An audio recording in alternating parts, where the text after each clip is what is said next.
Hi, welcome to Numeric's video blog. I'm your host, Jim Jockle.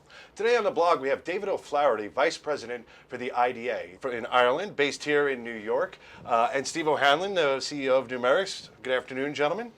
Good afternoon. Jim. So the IDA is a part of the strategic development of Ireland. So David, why don't we just start with you and give us a little bit of overview of what the IDA does and some of the roles and responsibility of what the IDA is bringing to Ireland. Yeah, absolutely. So IDA Ireland is the Irish Government Investment Agency that's responsible for promoting and attracting foreign direct investment into Ireland. We have about 300 people globally, headquartered in Dublin.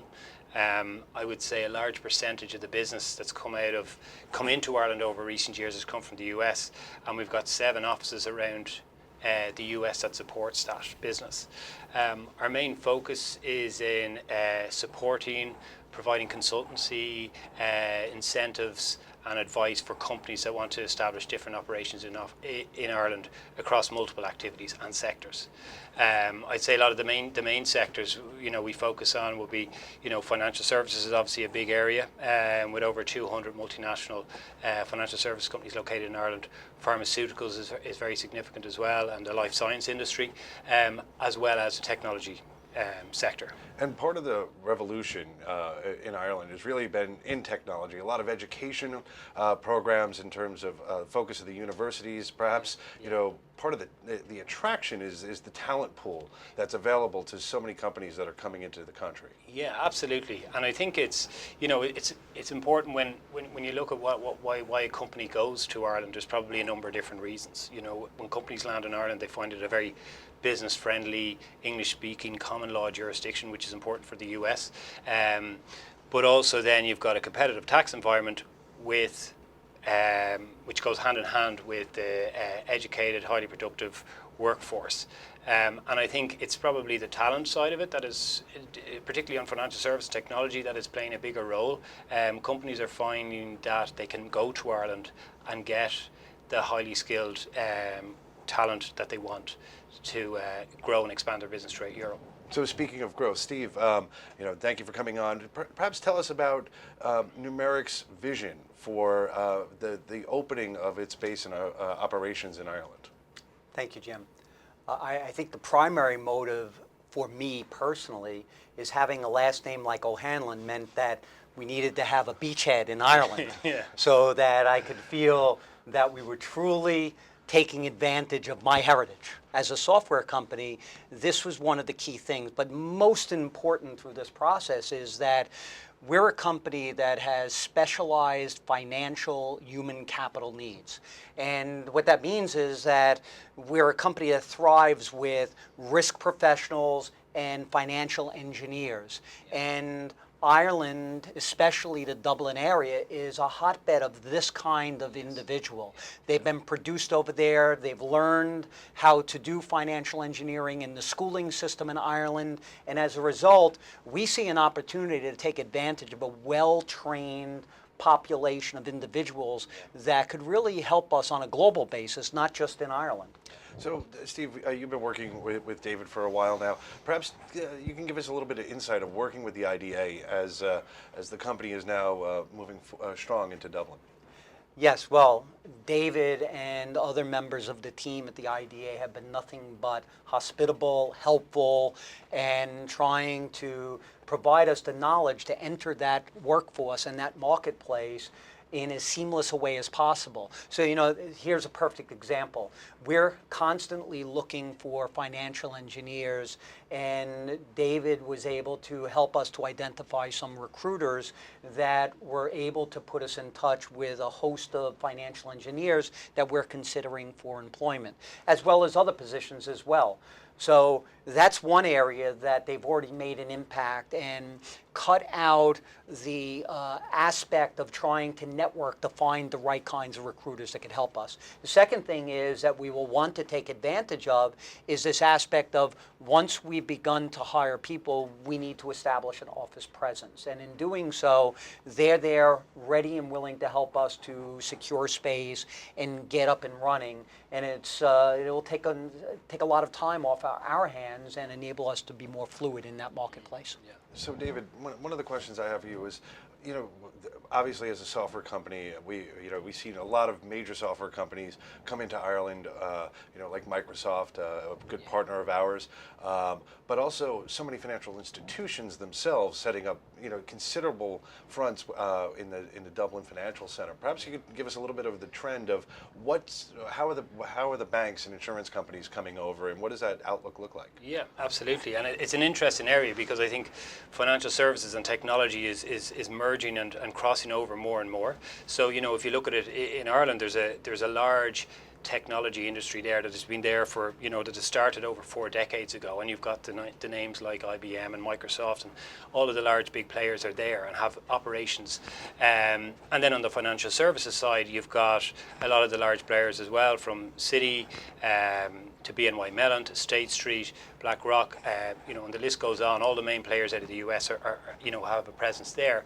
What's interesting, I think, over the recent years is that a lot of the financial institutions that we deal with over here, and also the operations that they've established in Ireland, are now looking to Ireland to increase their technology capabilities. So they've got to expand their technology. They're trying to leverage off it. They're kind of trying to get a competitive advantage. They might have increased regulation and risk compliances, and they're using technology as a solution for that.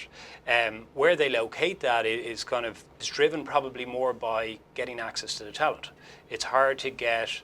There's a high demand for technology people globally at the moment, and especially at the level of, say, where Numerics are, which is really highly innovative, well-educated personnel. There's a demand for that, and where do you locate? So Ireland has that offering, and I think because it has this long history on the technology side and the financial services side. So it's got the technologists and the senior developers, but it's also got the people in the financial services side that have the product knowledge. So combining the two of them offers a good solution for Numerics in Ireland. And there's been such innovation being driven right now by so many startups in EMEA, a lot of disruptive technologies. Steve, perhaps, as the overseer of a disruptive technology, perhaps you can give us a little insight of, as development continues to move into Irish operations and tapping into that pool, what do you see as kind of the future looking ahead as we're adding more and more developers into that operation? Yes, and I think that's a key point. I was highlighting earlier, Jim, financial engineers, and bringing forth the point, David, about technology personnel and talent out in Ireland. This is also another key area that you've helped with to help us to identify through some recruiters some core key developers in the area of risk. And the frontier for Numerics to explore and continue to really drive forward with, and the vision for us is to one day be a full-fledged enterprise risk management and pricing company. And as a result, we can only do that if we can hire the right kind of talent to be able to build our footprint out in risk in a more profound way. And we see the lucrative aspects of being in Ireland rather than being in England as pivotal for us for being able to, number one, have a good cost proposition, as well as being able to recruit the right kind of talent. We can then set up shop there and develop out core aspects of our risk platform to really begin to disrupt an industry. And I guess another question is there enough people? I believe the government is making great strides as it relates to the university programs to cultivate that talent. Yes. But are we also seeing more expats coming into Ireland at this point? Yeah, and it's a good question. There's obviously, as I mentioned, there's big demand globally for technology people. And if you look at the companies that are there on the technology and the financial services side, and you see the size of the operations, it's an obvious question: are they getting available talent? And the answer is yes. I think it's probably for a number of different reasons. For quite some time now, the Irish government has been very focused on making sure that the universities are producing the graduates for the particular areas around technology and financial services. So that's definitely been a really valuable source for companies going in, that they can get access to really good graduates coming out. And then, of course, you've got the past experience. So all these companies, as I mentioned earlier, are there a long time. So there's a lot of very highly qualified people in there that have gone through the ranks, that have worked for international companies, that have done some time overseas, have come back, and that gives you that experience that you need for that management level. And what we find as well then is because we're an EU member, we've got access to the entire European pool of people without the visa restrictions. So you'll find that a lot of technology companies, there'll be a percentage of their workforce, it could be anything from 10 to 30% of their workforce will actually come from other countries around Europe. So just some closing thoughts. The look ahead. What do we expect from the IDA and some innovations coming out of Ireland in the next 12 months? Yeah, and that's a good question as well. It's interesting. I think the space where Numerix is in, this highly advanced, innovative software development technology around financial services is, it's at the cutting edge. And financial technology, or fintech, as it can be known in the industry, is a very important part of the financial services strategy for Ireland. So earlier this year we released Financial Services Strategy IFS 2020, which the government released, and a very important component of that strategy is financial technology. And I see that kind of come in a few different strands. One is the innovative startup companies that are coming out with the disruptive technologies also. They are located in Ireland, and they are being provided with incubation centres, and there's different companies sponsoring the innovation labs that are around those. I also then see the specialist firms like Numerix that provide that cutting edge innovation into the financial service industry. And then you've got kind of financial technology that resides within the established financial institutions. So when you take the three of those, there's quite a strong ecosystem and cluster effect being generated in Ireland. And I think going forward, that's only going to get stronger because of the companies behind it, because the government's behind it, and the industry is also strongly behind it. And Steve, as a benefactor and contributor to that ecosystem, your thoughts looking ahead in the next 12, 18 months for Numerix and its growth within Ireland? Yes, we expect to build a complete team of individuals, not just financial engineering or development, but you can expect to see Numerix open up a corporate support center, a global support center there to take advantage of being able to address the customer needs that we have around the globe. We have 350 direct clients, 350 indirect clients through 80 partners in 26 countries around the world. And we see this is a center for excellence in the area of supporting our clients.